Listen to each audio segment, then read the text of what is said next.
Akkam jirtu hordoftoonni YouTube channel keenya baga nagaan dhuftanii Dr. Bocaalaati. Har'a kanani isinitti dhufe waa'ee bahuu ulfaatii fi dhiibbaa isaa wal qabatan akkasumas immoo qorichoota ulfa baasuudhaaf oolan irraa eenyu faadhaa fi haala kamiin fudhatamuu qaba, eenyutu fudhachuu qaba, immoo manatti immoo fudhatamuu illee ni danda'ama moo hin danda'amu, yoo fudhatame immoo dhiibbaa akkamii geessisuu danda'a. Akkasumas immoo dhiibbaan ulfa baasuudhaan dhufu dubartii tokkorra dhiibbaan ulfa baasuudhaan gara boodatti ishee dhaqqabuu danda'u maal akka ta'e isinitti muufan dhufe. Egaa viidiyoo kana dura waa'ee ulfa baasuu irratti hojjedheen ture. Haa ta'uti garuu amma gaafilee hedduun karaa inboxiitiin keessattuu waa'ee qorichoota ulfa baasuutiin wal qabatan irratti ka'aa waan tureef isa sanarra itti dabaleetan keessattuu waa'ee qorichootas boodarra itti dabaleetan kana isinitti muu dhufe. Hanga dhuma sagantaa keenyatti nu wajjin tura. Warri chaanaalii keenya faaraa taatan immoo chaanaalii keenya subscribe godhaa ta'u maatii ta'a.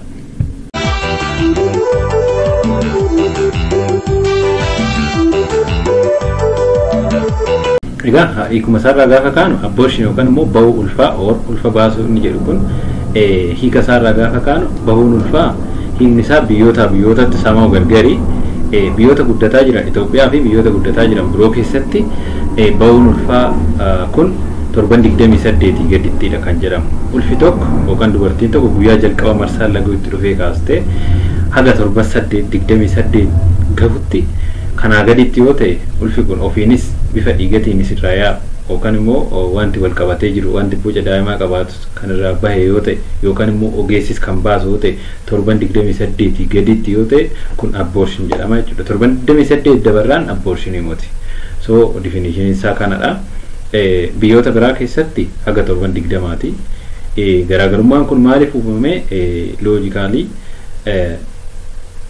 torban 28 kanatti Itoophiyaa fi biyyoota guddataa jiran keessatti dubartiin tokko torban 28 booda gaafa deesse daa'imti sun jiraachuu danda'aadha. Torban 20tti yoo deesse jiraachuu danda'uu dhiisuu danda'aadha.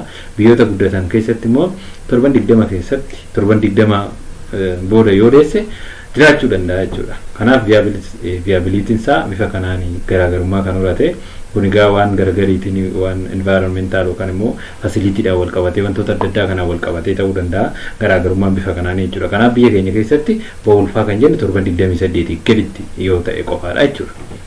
Egaa bahuun ulfaa yookaan abortion yookaan immoo ulfa baasuu yookaan bahuun ulfaa tarmii kana kan fayyadamuu fi tarii ulfa baasu sun medical abortion ta'uu waan danda'uuf bahuun ulfaa immoo inni ofiin bahu sun spontaneous abortion akka ta'utti tarii haala saniin ibsuun ni danda'ama waan jedhudha.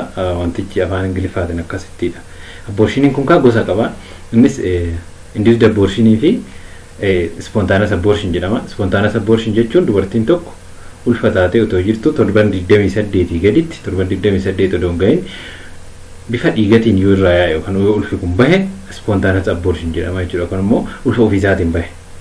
Inni biraan inni lammaffaan induced abortion isa jedhamudha jechuudha. Induced abortion jechuun isa ogeessi yeroo indicationii qabaate yookaan immoo ulaagaalee ulfa baasuu dubartiin tokko yoo guuttee argamte ulfi kun bahuu qaba yookaan immoo ulfi kun ni bahaa jedhee yeroo amanee ulfi sun bahu sun induced abortion jedhama jechuudha. Inni sun induced abortion jedhama. Kanaaf abortionii gosa kana lamaan qaba.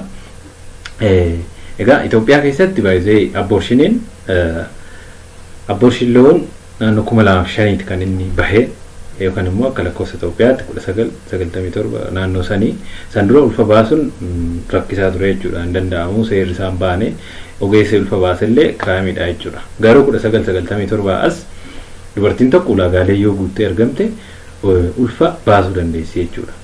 Ulaagaa sun maal akka ta'e boodarra isinitti himaa. Abortion loon 1997 as hojiirra oolee jechuudha. Biyyoonni biraa ammayyuu biyyoonni ulfa baasuun yakkate ta'an ni jiru jechuudha. Afrikaa keessatti Afrikaan alaas keessattuu biyyoota akka Jarmaanii keessatti ammayyuu serious issue dha jechuudha dhimmi kun. Namni tokko ulfa yoo baasee argame gosi tokko hidhaa waggaa 3 yoo xiqqaate kan inni mana hidhaa turu jechuudha. Biyyoonni biraas biyyoonni akka Angoolaa, Republic of Guinea fi Egypt fa'aan illee ammallee seerri abortionii kun hin jiru jechuudha. Kanaaf abortion loon Itoophiyaa keessatti 2005 kaasee eegalee So ogaa yeroo otoo abortion laa'uun kun eegaliin garuu biyyoon abortion laa'uu kan endorse godhan san dura dhiibban ulfa baasuudhaan uumamu waan baay'ataa dhufeefidha jechuudha kan jedhamu. Otoo seerri abortion kun hojiirra hin oolin gara mana yaalaa deemte dubartiin tokko ulfi sun bahuun namni irraa seera waan ta'eef yakkadha waan ta'eef ulfa san baasuun barbaadu jechuudha namnis. Sun maal fidee dubartoonni karaa mataa isaatiin, karaa aadaatiin, karaa miidhaa isaanirraan gahuun ulfa san baasuu akka babal'ataa deemu fidee jechuudha. Saniifidha biyyoonni gargarii kan abortion laa'uu kana endorse godhan jechuudha. So ogaa kana hangana yoo jenne egaa hangana kana yoo jenne ulfa baasuun yookaan immoo medical abortion yookaan induced abortion isa duratti jedhe san ulaagaalee dubartii akkamiititu ulaagaa guutee yookaan immoo ulaagaa akkamiititu ulfi akka bahuuf kiraateriyaa yookaan ulaagaa ta'aa kan jedhuttoo deemne tokko dubartii dhukkuboota gurguddaa yookaan dhukkuboota haadha saniif yaaddoo ta'an fakkeenya dhukkuba ol ka'iinsa dhiibbaa dhiigaa to'atamuu dide dhukkuboota onnee sadarkaa hamaarra jiru akkasumas immoo kaansarii balbala gadaamessaa baay'ee advaansed yookaan guddatee jechuudha. Maaliif dubartiin sun gaafa deessu gaafa ciniinsifattu kaansarii balbala gadaamessaa sun yoo baay'ee guddaa ta'e daa'imni sun illee akkatti bahu hin jiru waan ta'eef jechuudha. Kanaaf tokko isa kana inni lammaffaan reep dubartiin tokko yoo gudeedameen ulfaa yoo jette yookaan yoo gudeedamte ulaagaadha jechuudha. Kunis ulfi sun bahuu qaba jechuudha. Inni biraan ulfa firarraa ulfaame yookaan incest isa jedhamu jechuudha. Ulfi firarraa ulfaame inni sunis akka bahu ulaagaa tokko jechuudha. Inni biraan daa'ima qaama hanqoo yookaan immoo congenital malformation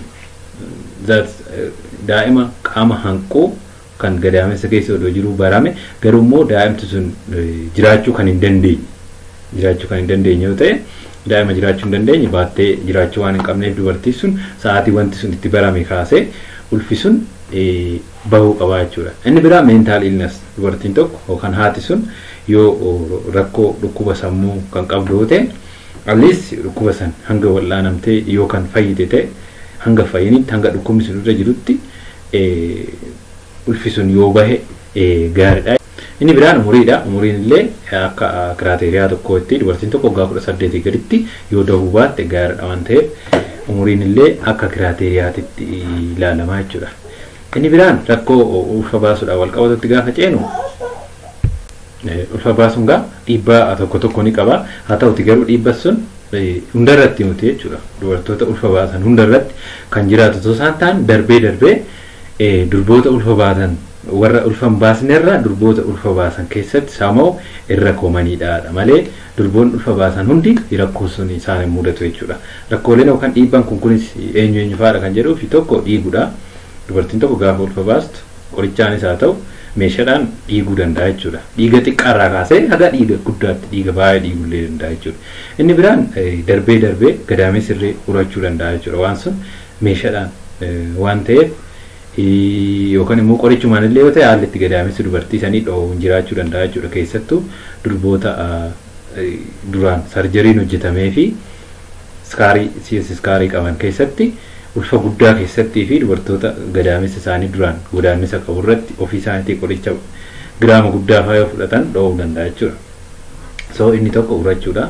Inni biraa darbee garaa ciniinnaa fa'aa mataa dhukkubbii qaama ol cabsaa fi garaa ammeechuu fa'aan jiraachuu danda'a jechuudha. Garaa dhukkubbii qorichi kun kan inni hojjetu gadaamessa irratti qorichi gosa lama boodarra isinittan himaa. Inni tokko gadaamessi akka kottooffatu godha. Inni biraan immoo gadaamessa daa'imti sun yookaan immoo fitasi sun gadaamessa haadhatirraa akka dittaachu yookaan immoo akka achirraa buqqaatu godha jechuudha. Kanaaf kun lamaan garaan akka dhukkubu taasisuu danda'a jechuudha. Inni biraan dhala dhabuun irree darbee yookaan immoo infertiliitii inni jedhamu irree darbee jiraachuu danda'a. Dhiibban biraa infekshiiniidhaaf illee saaxilamuu dandeessi. Dubartiin tokko yeroo ulfa baastu yookaan immoo ulfa ofiin bahee irratti irree keessattuu ulfa ofiin bahee keessatti infekshiiniin saaxilamuu dandeessi jechuudha dubartiin tokko. Inni kun keessattuu infekshiiniidhaaf dubartiin tokko kan saaxilamtu isa manatti baastu irratti jechuudha. Irra caala isa manatti baastu irratti infekshiiniidhaaf saaxilamti. Dhaabbata fayyaatitti yoo ta'e garuu ogeessi fayyaa erga ulfa san ulaagaa guutee ulfa san kan erga baasee qoricha kennamu jira jechuudha. infekshinii sun akka hin jiraanneef qoricha dursee kennamu waan jiruuf institutionii health institutionii keessatti yoo ta'e wanti kun gadi bu'aadha jechuudha carraan infekshinii kanaaf saaxilamu. Inni biraan qorichoota ulfa baasuuf fayyadanii fi dhiibbaa isaaniitti yoo deemne ulfa karaa lamaan bahaa surgical and medical jedhamee bakka lamatti qoodama. Inni surgicalii kun procedure kana ogeessan kan raawwatamudha. Isa kana isinitti himu baay'ee isiniin barbaachisu waan ta'eef inni nan isinitti himuu barbaadu kanan kaasuu barbaadu waa'ee medical abortionii isa qorichaan gaggeeffamu jechuudha. Isa qorichaan gaggeeffamu. Qorichi ulfa baasu gosa lama jira. Mifepristone fi misoprostol jedhamee jira. Qorichi kun lamaan wal wajjiniini kan isaan hojjetanii. Qorichi kun ulfoota gara jalqabaa keessattuu aga 7-10 gaan keessatti ulfa baasuudhaaf kan fayyadudha. Haa ta'uti garuu darbee wanti mul'atu durboonni qoricha kana mana qorichaarraa yookaan bakka wayitii bitatanii yeroo isaan ofii isaaniitiin manatti fudhatanii too dhiigaa gara health institution yookaan immoo dhufantu jira jechuudha turanii fa'a.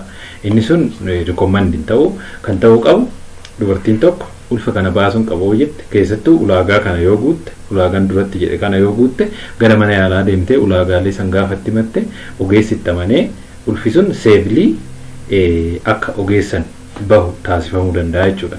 Yoo ulaagaalee san guutte yookaan immoo indikeeshinii san yoo qabaatte deemtee gaafachuu dandeessi jechuudha health institution isheetti dhiyoo jiru. Sun ta'uu nafee manatti yookaan bakka biraatitti haalli itti qoricha san fudhattoo jiraate dhiibbaa qabaa jechuudha. Keessattuu akka durboota gadaamessi isaanii duraan iskaarii qabu yookaan immoo sarjarii danda'an ulfa guddate ispeeshaalii 7-24 ol ta'e irratti ofii isaaniitiin qoricha yoo fudhatan dhiibbaa guddaa qabaa jechuudha. Maaliif dubartoota duraan gadaamessi isaanii sarjarii danda'anii fi ulfa guddate keessatti ispeeshaalii 7-24 darbe keessatti ogeessuyyuu giraama qoricha kanaa gadi buusee akka warra kaanii kennutti hin kennu jechuudha. Maaliif riskii san waan jiruuf. Saniif inni manatti fudhatamu sun tootaalii sirrii mute jechuudha. Dubartoonni kamiyyuu isa san godhuun qabanii. Kanadha inni biraan darbee mataa dhukkubbii fi garaa ammeessuu kana qabaatu. Garaa dhukkubbiin kan jiraatu akkuma dura sanitti hime sababa gadaamessi walitti kottoofatuuf jechuudha. Walitti kottoofatuuf. Mallattooleen kunneen kan mul'achuu jalqaban usually sa'aatii 2 boodadha jechuudha. Qorichi sun fudhatamee after 2 hours yookaan sa'a 2 booda mallattoon sun jiraachuu jalqabaa jechuudha. Kanaaf kanadha waa'een ulfa baasuu fi dhiibbaa isaan wal qabatan waan hubannoo waliigalaatiif isinii ta'u tokko tuqeen jira jedhee yaada. Kanarratti immoo wanti isiniin galle yoo jiraate komentii jalatti barreessuu dandeessu. Yeroo taanutti viidiyoo irratti hojjechuu dandeenya. Komentii jalattis deebisaa reply isinii gochuu dandeenya. Kanadha wanti jiru nagaata.